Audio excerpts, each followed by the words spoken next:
السلام عليكم ورحمة الله وبركاته. ازيكم يا سنة 5 عاملين ايه؟ معاكم ميس منار خالد من منصة نتعلم. النهارده بإذن الرحمن هنبدأ مع بعض مراجعة نوفمبر. يلا بينا. أول سؤال مع بعض بيكون عبارة عن ايه؟ طيب قبل ما أبدأ أول ما نقرا الأسئلة، هي هتكون عبارة عن ايه أصلا الأسئلة دي؟ أو المراجعة دي هتكون عبارة عن ايه؟ عندنا عدد من الأسئلة، عدد كبير من الأسئلة، نبدأ إن احنا نحله مع بعض. مع كل سؤال هنبدأ إن احنا نفتكر الجزئية بتاعته كانت بتتكلم عن ايه، نبدأ نشرحها مع بعض. يلا بينا تعالى نشوف. بيقول لي أي من المواد التالية تمتلك جسيمتها طاقة متوسطة؟ هو أول حاجة بيقول لي مادة، المادة دي مالها؟ الجسيمات بتاعتها عندها طاقة متوسطة. طب احنا كان عندنا المادة دي موجودة في كام حالة؟ قال لي عندك 3 حالات. عندنا الصلبة، وعندي السائلة، وعندنا كمان الغازية. أول جزء معانا اللي هي المادة الصلبة. المادة الصلبة دي كانت مالها؟ دي كانت الجسيمات جدا قريبة جدا من بعضها، وكانت قوة الترابط بتاعتها عالية. طب وده خلى عندها الطاقة بتاعتها صغيرة. ليه؟ عشان كانت بتتحرك يا دوبك حركة اهتزازية في موضعها. طب بعد كده عندنا المواد السائلة مالها؟ قال لي دي الجسيمات بتاعتها بعيدة شوية عن بعضها، في مسافات ما بين كل جسيم والتاني، وده خلى عندها طاقة متوسطة.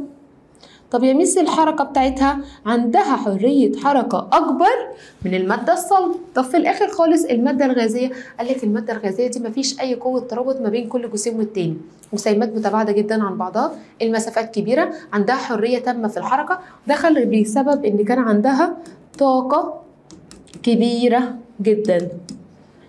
هو ده اللي خلى إن عندها حرية كبيرة في الحركة. فبيقول لي أي من المواد التالية بتمتلك جسيمتها طاقة متوسطة؟ يعني هبدأ أشوف على مادة تكون في الحالة السائلة. يا ترى الأكسجين؟ لأ يا ميس ده الغازية. يا ترى النحاس؟ لأ ده صلبة. طب الخشب برضو صلب. يبقى الخل أيوة هي دي اللي الجسيمات بتاعتها تمتلك طاقة متوسطة. السؤال التاني بيقول لي جسيمات نقط متماسكة وقريبة من بعضها البعض ولها شكل محدد. دي أنهي جسيمات دي؟ أهي جسيمات اللي عندها طاقة صغيرة اللي بتكون متماسكة وقريبة جدا من بعضها، دي المادة الصلبة. طب تعالي نشوف كده، الخشب ولا الزيت ولا الحليب ولا المية؟ التلاتة دول مواد سائلة. يبقى مين الجسيمات بتاعتها متماسكة وقريبة جدا من بعضها؟ هو الخشب. السؤال الثالث بيقول لي توجد المادة في كام حالة مختلفة؟ هما 3 حالات. طيب مين هما دول؟ نفتكر مع بعض. الصلبة والسائلة وأخيرا الغازية. طيب أي من المواد التالية بتتحرك جسيماتها بأقل سرعة؟ يعني سرعة الجسيمات بتاعتها بتكون صغيرة. يا ترى ثاني أكسيد الكربون؟ لأ ده حالة غازية وعندها حرية تامة في الحركة. طب الهواء؟ برضو لأ ده حالة غازية وعنده حرية تامة في الحركة. طب بخار المية؟ برضو حالة غازية. أمال مين اللي الجسيمات بتاعته بتتحرك بأقل سرعة؟ هي النحاس. السؤال اللي بعده بيقول لي جميع ما يلي له كتلة ويشغل حيزا من الفراغ ما عدا ايه؟ طب يا ميس هو قصده ايه؟ قال له انه بيقول لي جميع ما يلي ماله؟ مادة، ما عدا التلج ولا الضوء ولا المية ولا بخار المية. التلاتة دول مية، التلاتة دول أصلا مادة. ليه؟ ليهم كتلة وبيشغلوا حيز من الفراغ. لكن الضوء ماله؟ الضوء ده صورة من صور الطاقة، فده ما يعتبرش أصلا مادة. تشترك المواد الصلبة والسائلة والغازية في أن جميعها مادة صلبة وسائلة وغازية. هل يا ترى ليها شكل ثابت؟ المادة الصلبة تمام ليها شكل ثابت، المادة السائلة ملهاش شكل ثابت، المادة الغازية ملهاش شكل ثابت، يبقى دي مش هتنفع. طب بتاخد شكل الإناء؟ عندك المادة الصلبة ما بتاخدش شكل الإناء، لكن المادة السائلة بتاخد شكل الإناء اللي موضوع فيه، والمادة الغازية بتاخد شكل الإناء اللي موضوع فيه، يبقى مش هينفع، هما التلاتة مش متفقين. طب يمكن أن تنسكب، عندك المادة الصلبة ما ينفعش إن احنا نسكبها، طب المادة السائلة تنفع، طب المادة الغازية مش هتنفع، فبرضه مش هينفع الاختيار ده. طب بيقول لك جميع المواد بتتكون من جسيمات، المادة الصلبة بتتكون من جسيمات، المادة السائلة بتتكون من جسيمات، والمادة الغازية بتتكون من جسيمات، يبقى فعلا هو ده الاختيار اللي عندنا الصحيح. يمكن تعيين وزن قطعة باستخدام ايه؟ بستخدم ايه علشان اوزن مواد؟ هو الميزان الزنبركي. الترمومتر كان بنقيس درجة الحرارة. طيب وعاء القياس ده القياس الحجم. طب والشريط المدرج ده بقيسه عشان اشوف الاطوال اللي عندي. طيب تتكون المادة من نقط متناهية الصغر لا ترى بالعين المجردة. المادة بتتكون من جسيمات متناهية الصغر لا ترى بالعين المجردة. أي من هذه المواد ليس له، يعني ملهوش ولا حجم ولا شكل ثابت، يبقى مين دول يا مس؟ ده يعتبر الحالة الغازية، ولا ليها ولا شكل ولا حجم ثابتين. طب العصير ده مادة سائلة يا مس، شكلها متغير لكن الحجم ثابت فمش هتنفع. طب القلم ده مادة صلبة، شكله وحجمه ثابتين. طب الكرسي شكله وحجمه ثابتين. طب بخار المية هو ده المادة الغازية اللي ما عندهاش ولا حجم ثابت ولا شكل ثابت.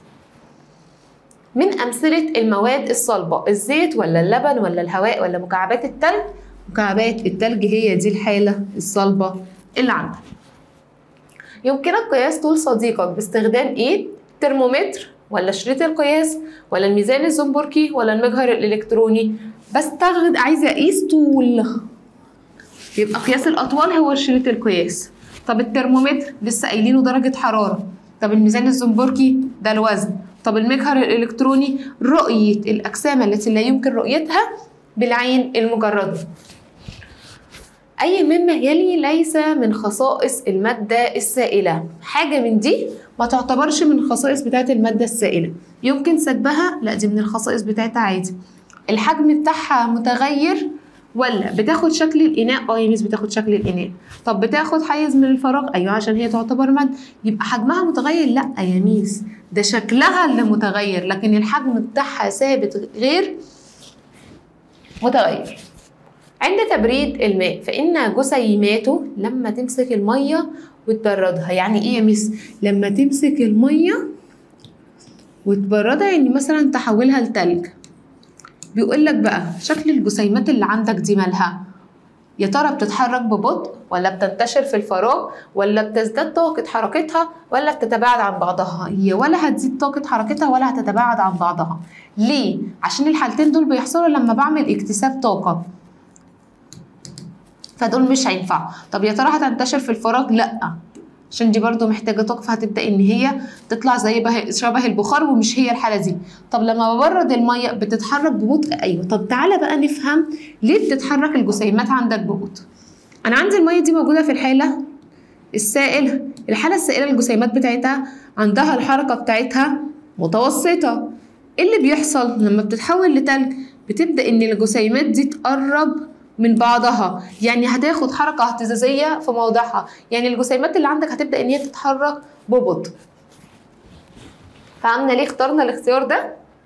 سؤال 14 بيقول لي يعتبر كل مما يلي مادة ما عدا دور لي على حاجة تعتبرش مادة، يعني دور لي على حاجة ولا ليها كتلة ولا بتاخد حيز من الفراغ. طيب الهواء ولا البلاستيك ولا الكوب ولا الضوء؟ هيكون الضوء. ليه؟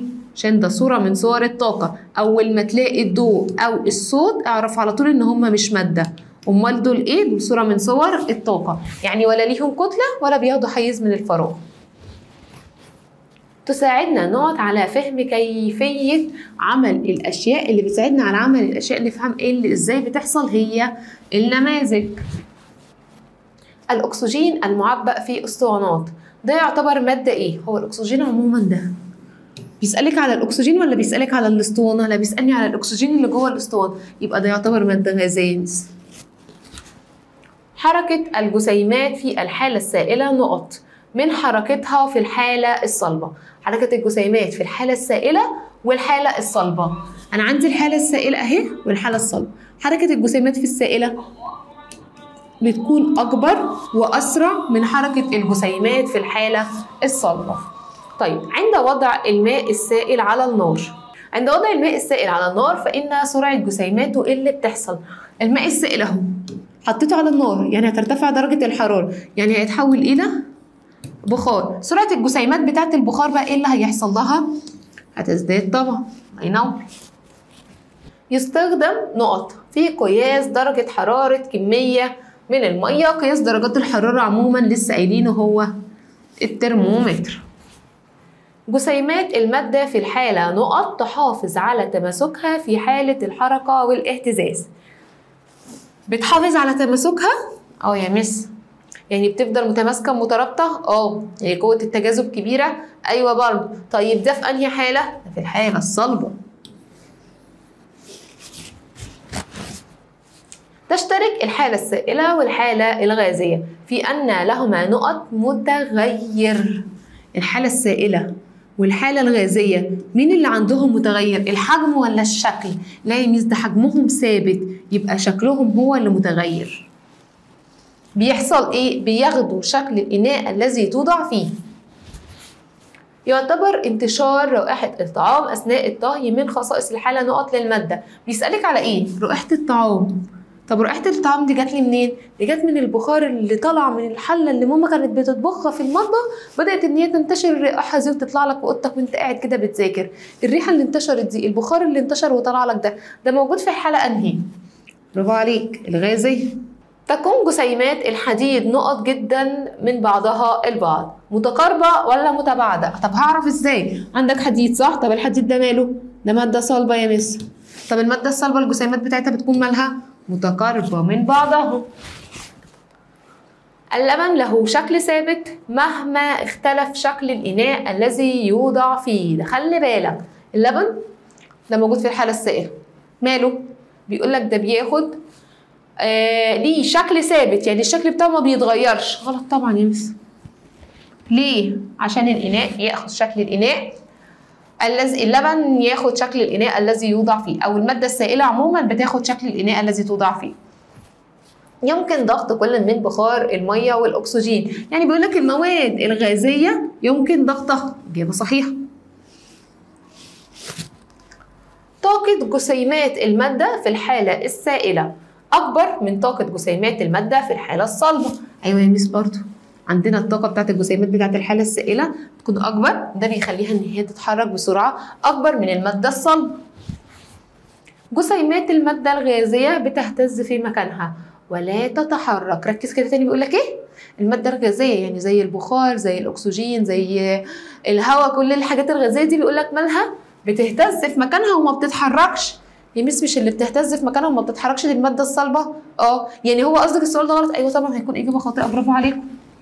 يبقى هنعدلها نقول له مين؟ دي المادة الصلبة هي اللي بتهتز في موضعها وما بتتحركش. من أمثلة المواد السائلة الزيت والأكسجين. اقرا كده تاني. أمثلة المواد السائلة الزيت والأكسجين؟ لأ يا ميس، عندك اللبن، عندك العصير، عندك المية، كل دي تعتبر مواد سائلة، فإجابة خاطئة. عند التسخين تكتسب جسيمات المادة طاقة فتزداد سرعة حركتها. لما بتسخن الجسيمات المادة اللي عندك بتاخد طاقة، فإيه اللي بيحصل لها؟ سرعة حركتها بتزيد. أيوة طبعا إجابة صحيحة. تمتلك الجسيمات سريعة الحركة طاقة أكبر من الجسيمات البطيئة. أيوة طبعا، الجسيمات اللي بتتحرك بسرعة بتكون طاقتها أكبر من الجسيمات اللي بتتحرك ببطء، بدليل الجسيمات بتاعت المادة السائلة الطاقة بتاعتها أكبر من الجسيمات بتاعت المادة الصلبة. ليه؟ عشان المادة السائلة عندها حركة كبيرة من المادة الصلبة، لكن المادة الصلبة بتهتز يا دوبك في موضعها. عند تسخين الثلج تقترب الجسيمات بعضها من بعض ويتحول إلى ماء فعال. ثواني اقرا كده تاني. لما بتسخن الثلج ماشي، الجسيمات بتقترب وبعد كده وبتتحول لميه. يا ترى الكلام ده بيحصل؟ غلط يا ميس، ده بصي كلمه واحده لو ما كناش اخدنا بالنا منها كانت هتبقى غلط. ليه؟ الجسيمات لما بتسخنها بتبتعد عن بعضها. بتتحول لميه فعلا، بس انت لو ما قريتش بتركيز هتحل السؤال ده غلط. هو الجسيمات ما بتقتربش، الجسيمات بتبتعد لما بتسخنها. قوة تماسك جسيمات المادة في الحالة السائلة أكبر ما يمكن. قوة تماسك في المادة في الحالة السائلة أكبر حاجة؟ لا يا ميس غلط طبعا. أمال قوة التماسك فين؟ في الحالة الصلبة، هي اللي أكبر ما يمكن. طيب توجد المادة في 3 حالات مختلفة فعلا، الحالة الصلبة والسائلة والغازية. السؤال تاني يتكرر، أيوة إجابة صحيحة، المادة موجودة في 3 حالات مختلفة، إجابة صحيحة. جسيمات المادة الصلبة مرئية ومترابطة بتحافظ على شكل المادة من التغير. جسيمات المادة الصلبة يبقى أقدر أشوفها، يعني أنا لو جبت لك كرسي كده وحطيته قدامك هتقدر إنك تطلع الجسيمات اللي بتكون الكرسي ده؟ لا يا ميس الكلام اللي أنت بتقوليه ده، أيوه ما هو كده، هي غير مرئية، هي مترابطة، هي بتحافظ على شكل المادة إن هي ما تتغيرش، لكن هي مش مرئية، هي غير مرئية، يبقى إجابة خاطئة. تستخدم النماذج لرؤية ودراسة الأجسام الضخمة عن طريق تكبيرها.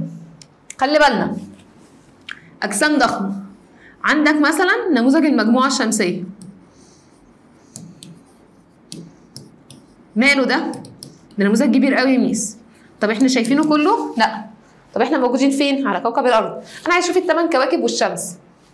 قال لي هنعمل نموذج مصغر يصغر لي المجموعة الشمسية دي عشان تقدري تشوفيها. فالحاجات الضخمة احنا بنصغرها، هو بيقول لك ايه؟ دراسة الأجسام الضخمة عن طريق تكبيرها، يبقى إجابة خاطئة. طوب ما تحته خط. الجسيمات في الحالة السائلة تتحرك ببطء وبتهتز حول موضعها. يا ترى الجسيمات اللي في الحالة السائلة اللي بيكون وضعها كده؟ لا طبعا يا ميس، أمال أنهي؟ الحالة الصلبة.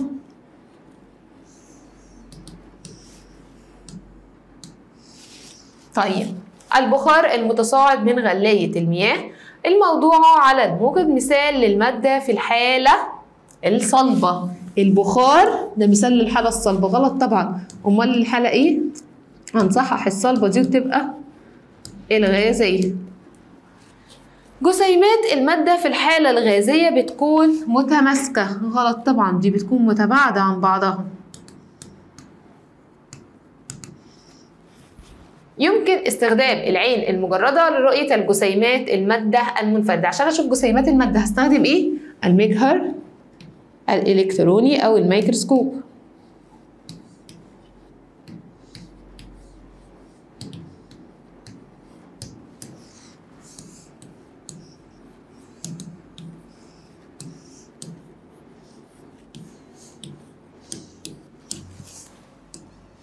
طيب السؤال اللي بعده بيقول لي كل ما له كتلة وبيشغل حيز من الفراغ يسمى مادة. يساعدنا نموذج المجموعة الشمسية على رؤية وفهم ما يحدث في حالة ثوران البركان الحقيقي. المجموعة الشمسية هتفهمني ثوران البركان؟ لا طبعا. أمال نموذج إيه؟ البراكين أو نموذج البركان على طول، هو اللي بيوريني إزاي البركان الحقيقي ينفجر.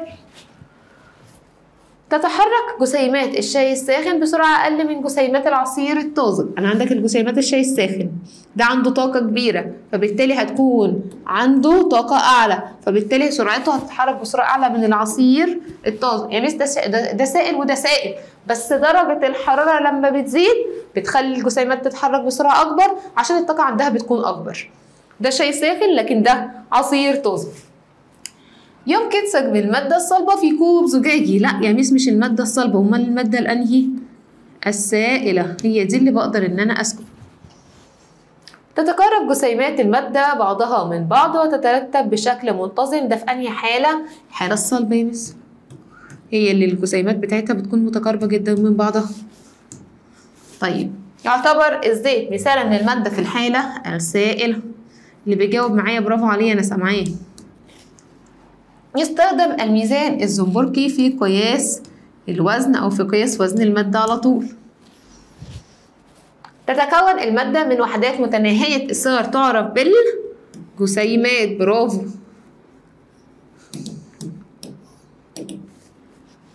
الجسيمات في الحالة نقط أكثر تماسكا من الجسيمات في الحالة السائلة. أكثر تماسكا يبقى الحالة الصلبة، بتكون الجسيمات بتاعتها متماسكة أكتر من الحالة السائلة.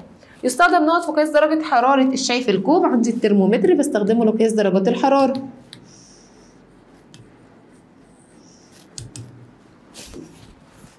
يعتبر الثلج هو الحالة ايه للمية؟ هو الحالة الصلبة يا مس.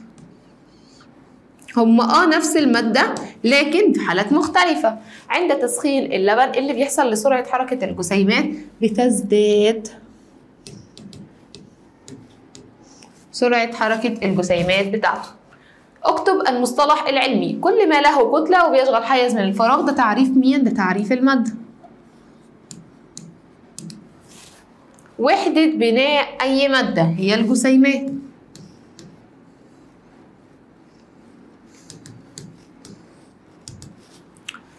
نسخة مشابهة تماما للشيء الحقيقي الذي توضح شكله أو طريقة عمله. ده النموذج.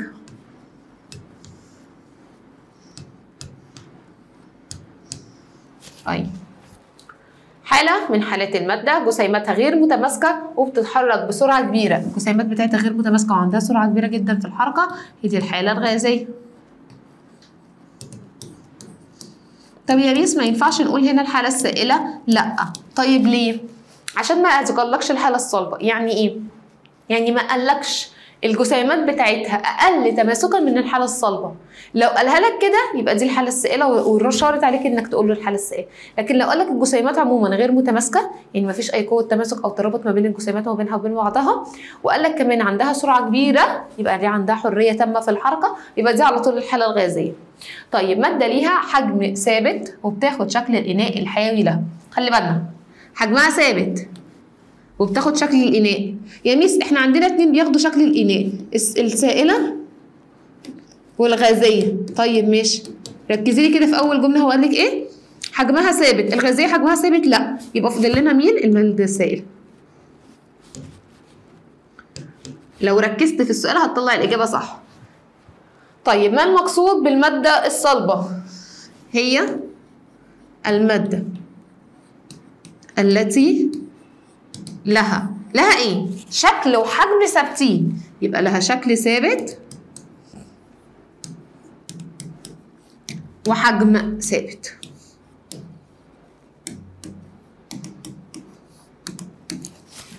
المادة الغازية هي المادة برضو. أنهي واحدة بقى؟ خلي بالك، التي ليس لها شكل أو حجم ثابت. ولا شكلها ثابت ولا حجمها ثابت. طيب، هو ده كده يا ميس خلاص المصطلح؟ خلاص ده كده المقصود. أيوه.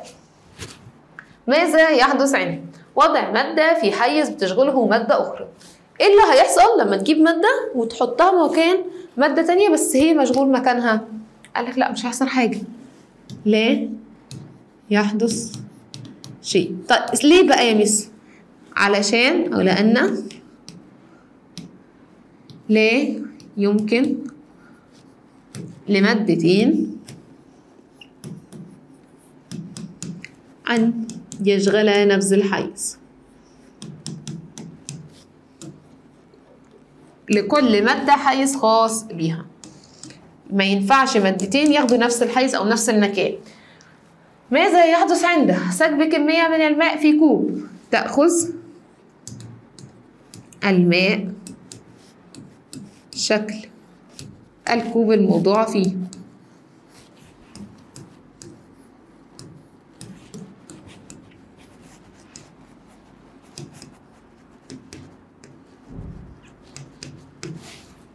طيب، إضافة خضار ساخن إلى الماء المسلك. خلي بالك، خضار ساخن وماء مسلك، تنتقل الحرارة من الخضار إلى الماء. طب إيه اللي هيحصل؟ فيبرد الخضار يسخن أو يدفى الماء. ماذا يحدث عند الإمساك بمكعب من التلج في يدك؟ لو أنت مسكت بإيدك كده مكعب من التلج، تنتقل الحرارة من يديك إلى مكعب الثلج.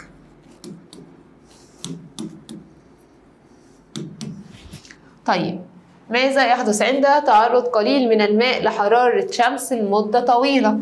تتبخر المية.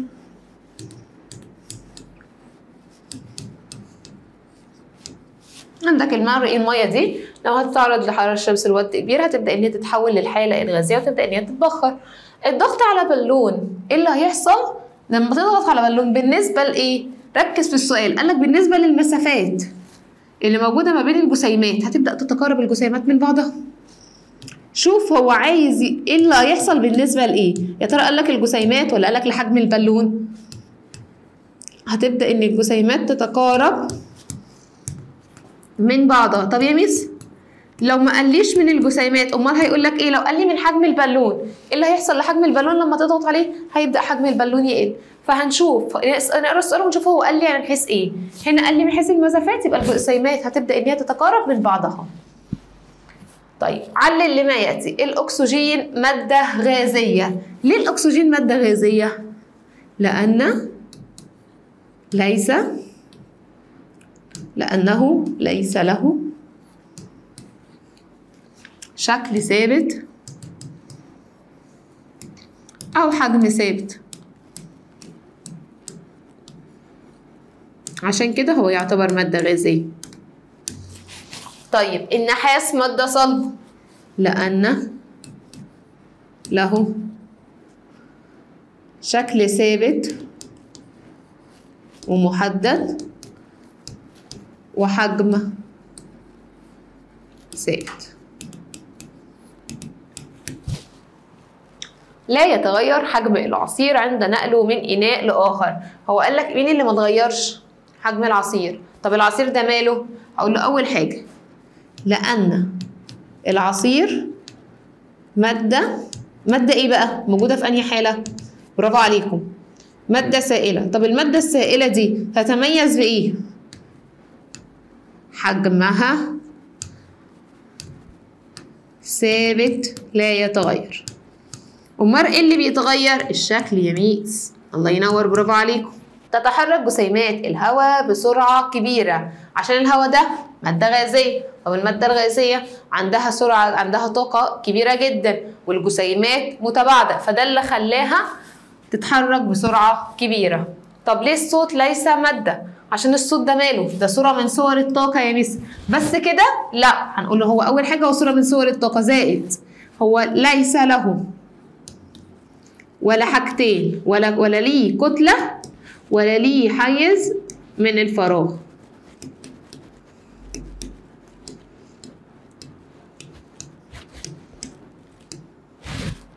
يبقى هنقول له ان الصوت ده ما يعتبر ده صورة من صور الطاقة، دي أول حاجة. تاني حاجة هو ليس له كتلة أو يشغل حيز من الفراغ. طب النيتروجين ليه مادة غازية؟ لسه مجاوبين السؤال ده. ليه الأكسجين مادة غازية؟ أهو. ليه الأكسجين مادة غازية؟ عشان ولا ليه شكل ثابت أو حجم محدد. هقول عشان النيتروجين ليس له شكل ثابت أو حجم محدد. يلا بينا السؤال اللي بعده. اذكر استخدام واحد لكل من. الميزان الزنبركي يستخدم في قياس الوزن.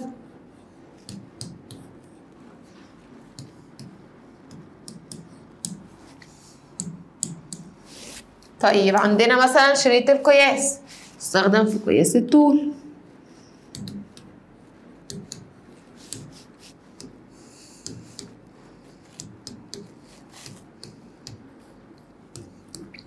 طيب المجهر الإلكتروني يستخدم في رؤية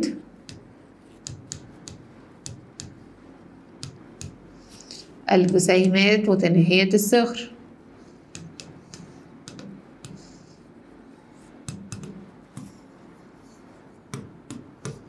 أنهي جسيمات متناهية الصغر؟ التي لا يمكن رؤيتها بالعين المجردة. بستخدم المجهر الإلكتروني عشان يكبرها لي ويوضحها لي.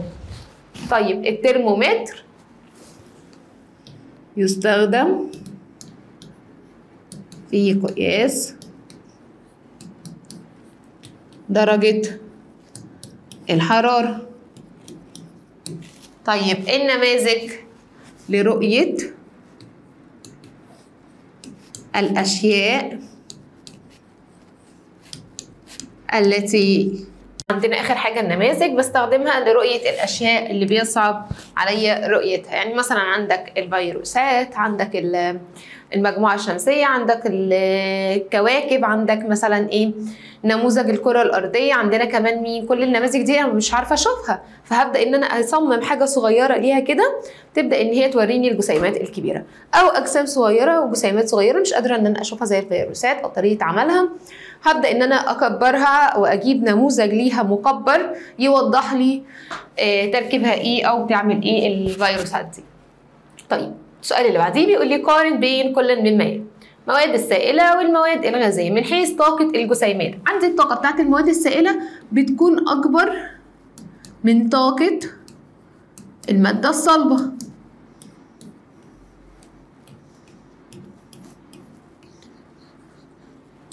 طيب وبالنسبة لحركة الجسيمات بتاعتها أسرع برضو من حركة جسيمات المادة الصلبة. طب بالنسبة للمواد الغازية عندها طاقة كبيرة جدا، وده خلي حركة الجسيمات بتاعتها بتتحرك بحرية تامة، عندها حرية تامة في الحركة. ما بين المواد الصلبة والمواد الغازية، هنا كان عندنا المواد السائلة والمواد الغازية، هنا عندنا المواد الصلبة والمواد الغازية من حيث المسافة ما بين الجسيمات. هنا عندي المسافة بتكون صغيرة جدا، مفيش مسافة أصلا ما بين الجسيمات. طب هنا المواد الغازية المسافة ما بين الجسيمات بتاعتها بتكون كبيرة جدا. طب بالنسبة لقوة الترابط، هنا قوة الترابط بتكون أكبر ما يمكن. يعني ايه؟ يعني الجسيمات بتاعة المادة الصلبة بتكون مترابطة. طب بالنسبة للجسيمات بتاعة المواد الغازية دي بتكون الجسيمات بتاعتها غير مترابطة. طيب عندي مقارنة ما بين المادة الصلبة والمادة الغازية والمادة السائلة من حيث الحجم والشكل. مين اللي حجمها ثابت؟ مين اللي حجمها متغير؟ مين اللي شكلها ثابت؟ مين اللي شكلها متغير؟ عندي المادة الصلبة بيكون حجم ثابت وكمان شكل ثابت. عكسها على طول مين؟ المادة الغازية حجمها غير ثابت وكمان شكلها غير ثابت. طب يا مس المادة السائلة دي في النص، يعني ايه؟ يعني الحجم بتاعها ثابت لكن الشكل غير ثابت. يعني ايه متغير؟ يعني ايه يا مس؟ يعني بتاخد شكل الإناء اللي موضوع فيه.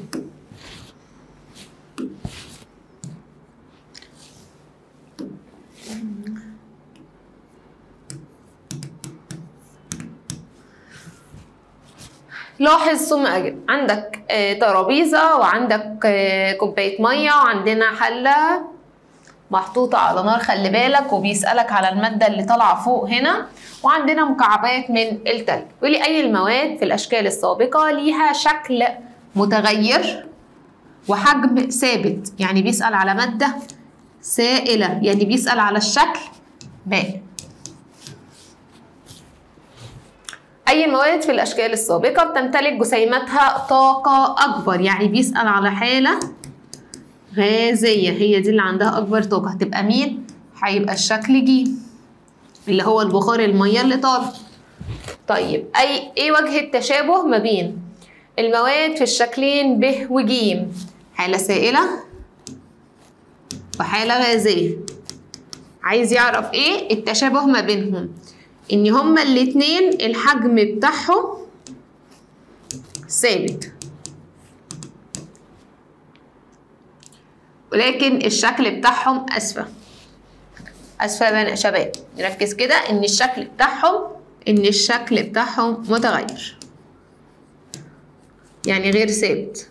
طب يا ميس ليه الحجم مش ثابت؟ عشان عندنا الحجم بتاع المادة الغازية مش ثابت، مش هتنفع. يبقى التشابه ما بين المواد في الشكلين ب وج اللي هي المادة السائلة والمادة الغازية إن التشابه إن الشكل بتاعهم هما الاتنين بيتغيروا. يعني إيه؟ بياخدوا شكل الإناء اللي موضوع فيه. لاحظ الأشكال المقابلة ثم أجب. عندنا جسيمات الشكل أ وفي الشكل ب وفي الشكل ج. واللي الشكل أ يمثل جسيمات المادة في أنهي حالة؟ طب تعالوا نقولهم كلهم. عندي أول حالة دي الجسيمات متباعدة جدا عن بعضها في مسافات كبيرة، يبقى دي الحالة الغازية. طب التاني في تقارب شوية بس لسه في مسافة، يبقى دي الحالة السائلة. طب ده مفيش مسافات، جسيمات جدا متقاربة ومترابطة من بعضها، تبقى دي الحالة الصلبة. بيقول لي الشكل أ ده بيمثل جسيمات المادة في أنهي حالة؟ الغازية.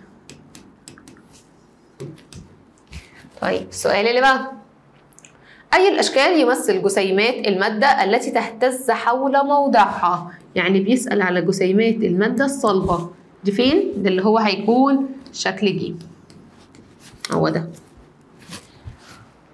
اذكر فرقا واحدا بين المادتين أ وج. المادة الغازية والصلبة. عايز فرق مش تشابه. أنا عندي هنا مثلا الجسيمات بتاعتها بتكون غير مترابطة، لكن هنا الجسيمات بتاعت المادة الصلبة بتكون مترابطة. طب عندي ايه كمان؟ عندي هنا مثلا الشكل بتاعها متغير أو غير ثابت. الشكل بتاع المادة الصلبة بيكون ثابت. طيب عندنا الحجم مثلا بيكون متغير أو غير ثابت، لكن الحجم في المادة الصلبة بيكون ثابت. أنا كده طلعت لك 3 فروق ما بين المواد الصلبة والمواد الغازية. أي شكلين يعبر عن المادة التي تتحرك جسيماتها في موضعها؟ يعني بيسألك على مادة صلبة حركة اهتزازية في موضعها، هيبقى الشكل 2 هو ده. طيب ماذا يحدث عند تبريد المادة في الشكل رقم 1 بالنسبة لسرعة الجسيمات؟ بيسألك لو أنا أخدت المادة دي وعملت لها تبريد، ايه اللي هيحصل لها لسرعة الجسيمات بتاعتي؟ تقل سرعة الجسيمات. طب يا مس ينفع اقول له ان المسافات هتصغر والطاقة هتبقى عندها قليلة ويا دوبك هتهتز في موضعها؟ لا، كل ده لا. طيب ليه؟ هو سألك ايه اللي هيحصل بالنسبة للسرعة، يبقى ما تتكلمش كتير، ما تتوهش نفسك. سألك على السرعة يبقى السرعة بتاعت الجسيمات بتاعتها هتقل وشكرا. طيب السؤال اللي بعده، عايز مثال لنموذج مصغر. عندنا مثلا المجموعة الشمسية،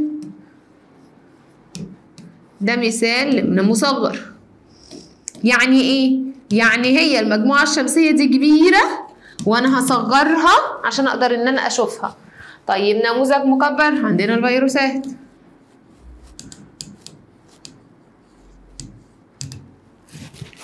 طيب اذكر حالة كل مادة من المواد التالية. عايز حالة عصير الليمون، دي بتكون موجودة في الحالة السائلة. طب المسطرة دي الحالة الصلبة. طيب الشجرة برضو الحالة الصلبة. اذكر حالة كل مادة ثاني اكسيد الكربون، دي هتكون الحالة الغازية. استخرج الكلمة المختلفة. عندي دلوقتي صخور ومية وخشب وزجاج، هطلع ايه؟ طب تعالي يا ميس نشوفهم الأول. الصخر ده مادة موجود في الحالة الصلبة. المية مادة بس موجودة في الحالة السائلة. طب الخشب مادة بس موجود في الحالة الصلبة، يبقى الزجاج مادة وموجود في الحالة الصلبة. يبقى هنطلع مين اهي؟ يبقى الماء هي دي اللي هتطلع. ليه؟ عشان دي موجودة في الحالة السائلة، لكن الباقي المواد موجود في الحالة الصلبة. عندي أي من الحالات المادة يمكن ضغطها؟ أي حالة من الحالات دي بقدر إن أنا أضغطها؟ هي الحالة الغازية، هي المادة التي يمكن أو الحالة التي يمكن ضغطها. طيب أرادت مريم أن تقيس وزن ميدالية من الفضة، أذكر اسم الأداة التي بتساعدها على ذلك. ليه؟ إن أنا عايزة أقيس إيه؟ وزن. تقيسي وزن أي حاجة هستخدم إيه؟ الميزان الزومبركي.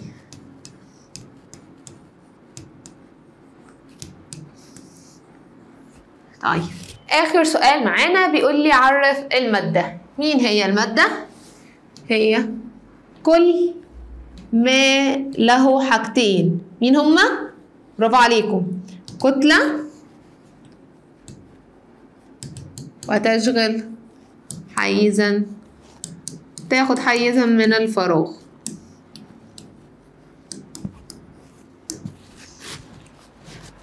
حدد الخطأ، اذكر السبب. هحدد الخطأ، هطلعه غلط من الجملة دي، وبعد كده اقول له السبب معايا كان ايه. يعتبر الصوت والضوء والخشب من امثلة المواد. فين الخطأ؟ عندي اول حاجة ان انا اقول له الصوت والضوء، ادي الغلط. ليه يا مس؟ لانهم صورة من صور الطاقة. بس كده؟ لا، وليس لهم حجم او كتلة. طب ممكن اقول له ايه بقى؟ اشيلهم واحط مثلا الماء واحط كمان الهواء، يبقى الميه والهواء والخشب من امثله المواد. فعلا دي اجابه صحيحه. طيب ده كان كده اخر سؤال معانا في التدريبات على المفهوم الاولاني في المحور الثاني.